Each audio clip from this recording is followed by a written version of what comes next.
मेरे प्यारे बच्चों, आज हम जो ऐसे इंसान के बारे में बात करने जा रहे हैं जिसने मुगल साम्राज्य की नींव रखी। लेकिन उनके बारे में नहीं, बाबर ने नींव रखी, लेकिन हम लोग बाबर के बारे में बात नहीं कर रहे हैं। हम लोग बात कर रहे हैं बाबर के पिता उमर शेख मिर्जा के बारे में। ठीक है। तो जो बाबर के पिता उमर शेख मिर्जा थे, वे मध्य एशिया की फरगना घाटी से आते थे। ठीक, वहां के शासक थे। अब चलो देखते हैं उनके जन्म और कैसे क्या हुआ उसके बारे में।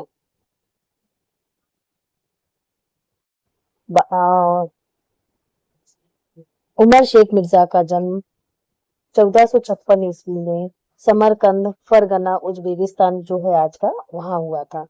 उनके पिता का नाम अबू सईद मिर्जा और उनकी माता का नाम शाह सुल्तान बेगम था।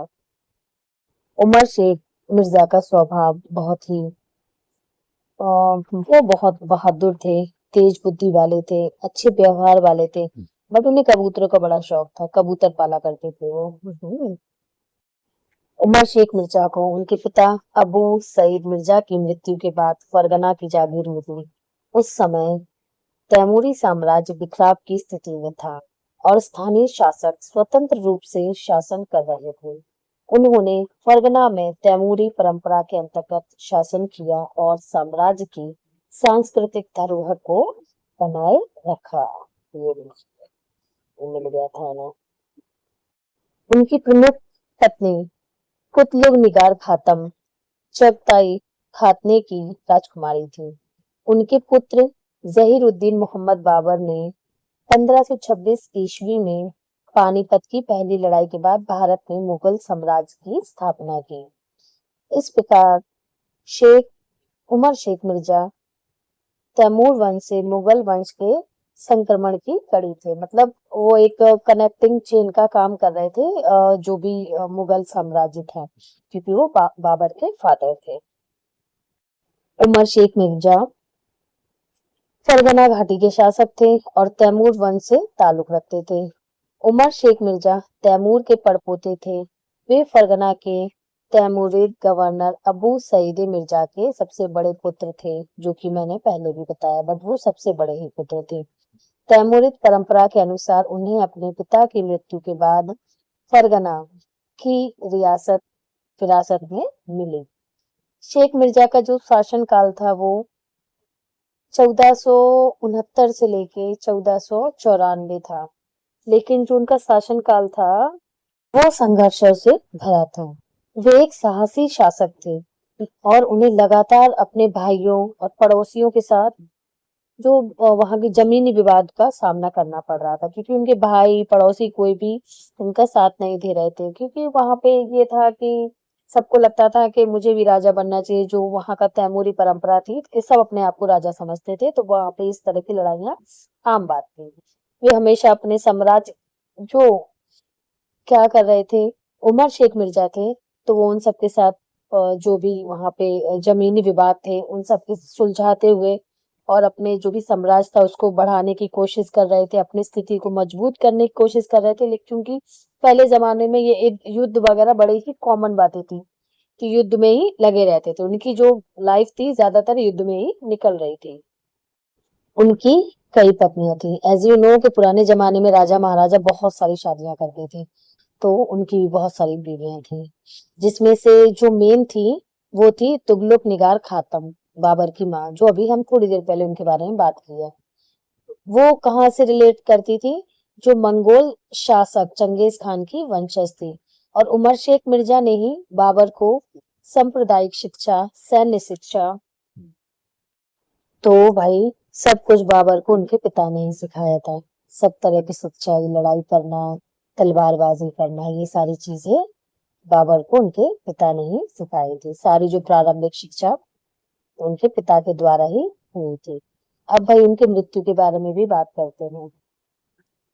तो जैसा कि मैंने आपको पहले भी बताया था कि उनको कबूतरों से बहुत प्यार था, कबूतर पालने का बहुत ज्यादा शौक था। तो उमर शेख की मृत्यु के टाइम पे बाबर रहे होंगे 11 या 12 साल के। तो उनकी मृत्यु हुई थी 1494 में।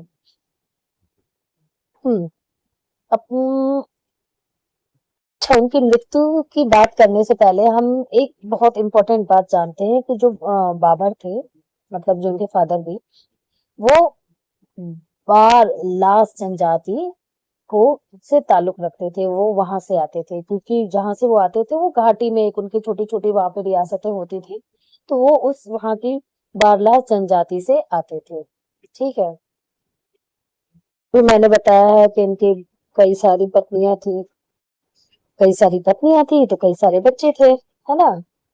कई सारे बच्चों में कई सारे बच्चे मीन्स 5 लड़कियां थी, 3 लड़के थे, और उन सब में बाबर सबसे बड़े थे। तो अब इनके मृत्यु की बात करते हैं। इनकी मृत्यु 10 जून 1494 को उत्तरी फरगना की घाटी में अक्सले किले का नाम है अक्सले, एक भयानक दुर्घटना में हुई थी। यह तब हुआ जब वह अपने कबूतर खाने में थे। कोई इमारत बन रही थी और वहां पे कुछ काम वाम कुछ करा रहे होंगे। उमर शेख, देखो अभी मैं दिखाती हूँ किस तरह। और एक्सीडेंटली वो जो भी दीवार थी या जो था वो एक्सीडेंटली धंस गई, और जिससे गिरने से इनकी मौत हो गई। और ये मौत एकदम सडन थी, अचानक ही, और इनकी एज भी कुछ ज्यादा नहीं थी। 38 साल के थे ये, और बाबर उस समय रहे होंगे 11 या 12 साल के। उनके मौत के बारे में भी कई तथ्य हैं। कुछ इतिहासकारों के अनुसार इनकी मौत किसी युद्ध या साजिश में नहीं बल्कि एक दुर्घटना में मानी जाती है। कहा जाता है कि वे अपने किले में बने कबूतर खाने पर थे। अचानक वह इमारत टूट गई और वे नीचे गिर पड़े, जिससे उनकी मृत्यु हो गई। ओके, तो इसलिए उनकी मृत्यु को सीधे तौर पर किसी व्यक्ति का हाथ होने का पक्का कोई भी सबूत नहीं मिलता। हालांकि उस समय मध्य एशिया में सत्ता संघर्ष बहुत था, बहुत लड़ाइयाँ भिड़ाइयाँ होती थी, मैं राजा बनूं, मैं राजा बनूं। पॉलिटिक्स में तो ये होता ही था। इसलिए कुछ लोगों ने शक जताया कि ये दुर्घटना नहीं बल्कि साजिश भी हो सकती है, लेकिन इसके समर्थन में कोई भी मजबूत ऐतिहासिक कोई सबूत नहीं मिला अभी तक। उनकी मृत्यु के बाद उनके बेटे जहीरुद्दीन मोहम्मद बाबर मात्र 11 साल, तो जब बाबर 11 साल के थे, अब उनकी डेथ हो गई थी, तो फिर फरगना के शासक कौन बने? बाबर, जिनका पूरा नाम है जहीरुद्दीन मोहम्मद बाबर। ओके, अब क्या हुआ? उमर शेख मिर्जा के बारे में ऐसे कई रोचक तथ्य हैं जो सामान्यतः कम लोग जानते हैं। चलिए देखते हैं। ओके, तो पहला तो भाई वे सीधे तौर पर दो महान विजेताओं की वंशावली से जुड़े हुए थे, है जो कि मैंने आपको पहले ही बताया है। फिर उमर शेख मिर्जा पिता की ओर से कहाँ से? तैमूर के वंश से थे, और माता की ओर से चंगेज खां की वंशावली से जुड़े थे। यानी बाबर के अंदर तुर्क और मंगोल दोनों महान साम्राज्यों का खून था। और भाई सेकंड क्या है? उन्हें कबूतर पालने का बहुत शौक था, इसीलिए उनकी डेथ भी हुई थी, है ना, अभी हमने देखा है।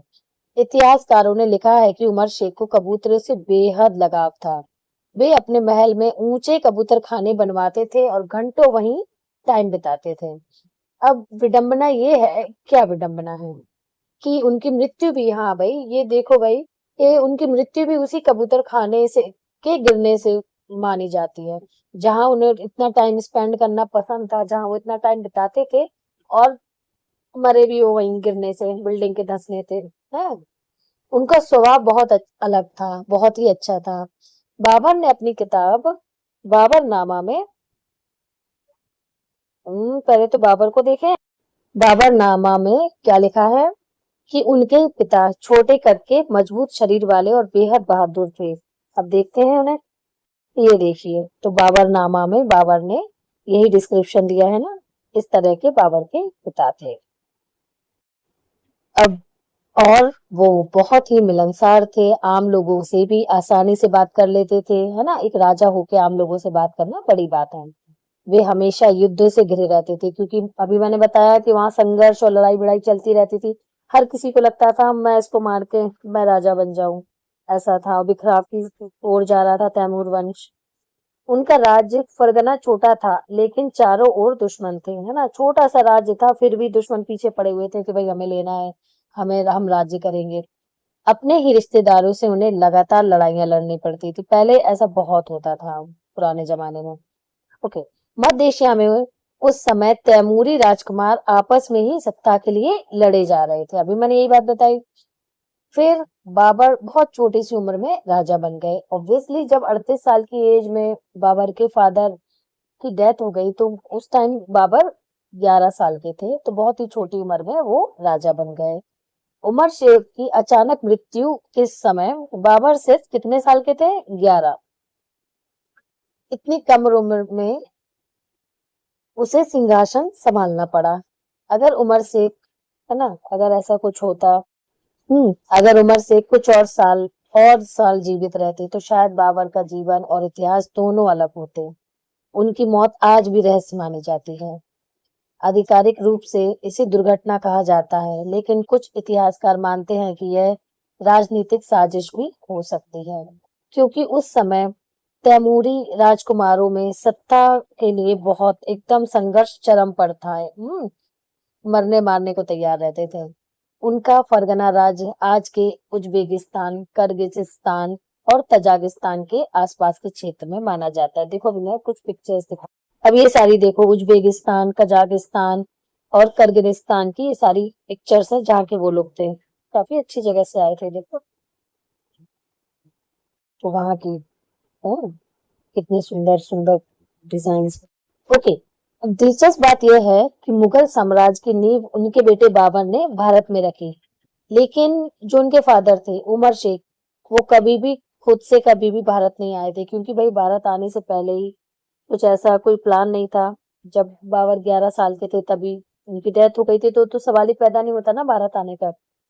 ओके, बाबर ने अपने पिता को आदर्श माना, वो अपने पिता को आदर्श मानते थे। हालांकि बाबर ने कम उम्र में पिता को खो दिया था, फिर भी उसने कई जगह लिखा है कि उसके पिता साहसी और उदार शासक थे। बाबर के व्यक्तित्व पर उनके पिता का गहरा प्रभाव था। अगर उनकी मौत न होती, कई इतिहासकार मानते हैं कि यदि उमर शेख की अचानक मृत्यु न होती तो बाबर शायद भारत की ओर कभी ना आता और मुगल साम्राज्य का इतिहास ही बदल जाता। फरगना हिंदकुश पर्वतों के उत्तर में स्थित था। उस समय तुर्कों और तैमूरी वंश में राजगद्दी के लिए कोई पक्का नियम नहीं था, इसलिए तैमूर वंश का हर राजकुमार खुद को पूरे साम्राज्य पर शासन करने का हकदार मानता था। इसी कारण राज परिवार में अक्सर सत्ता के लिए लड़ाइयां होती रहती थीं। खास बात क्या है, उमर शेख मिर्जा बाबर के पिता थे। अभी हम पूरे उसमें यही मैंने बताया कि बाबर के पिता थे और वे तैमूर वंश से कनेक्टेड थे। ओके, बाबर ने बाद में भारत में मुगल साम्राज्य की स्थापना की। मेन जो यहाँ पे स्थापना करने वाले थे बाबर थे मुगल साम्राज्य की, बट जो उनके फादर थे जो कभी भारत नहीं आए, हाँ, तो वो अपने देश में ही रहे और बड़ी ही यंग एज में और एक रहस्यमयी मौत से मरे, जो कि कभी जो भी रिवील नहीं हुआ वो सीक्रेट। ओके, तो आई होप आपको ये सब बहुत अच्छा लगा होगा। मैंने बहुत मेहनत की है। प्लीज बेटा, प्लीज बच्चों, like, subscribe and share and support your teacher. Bye bye.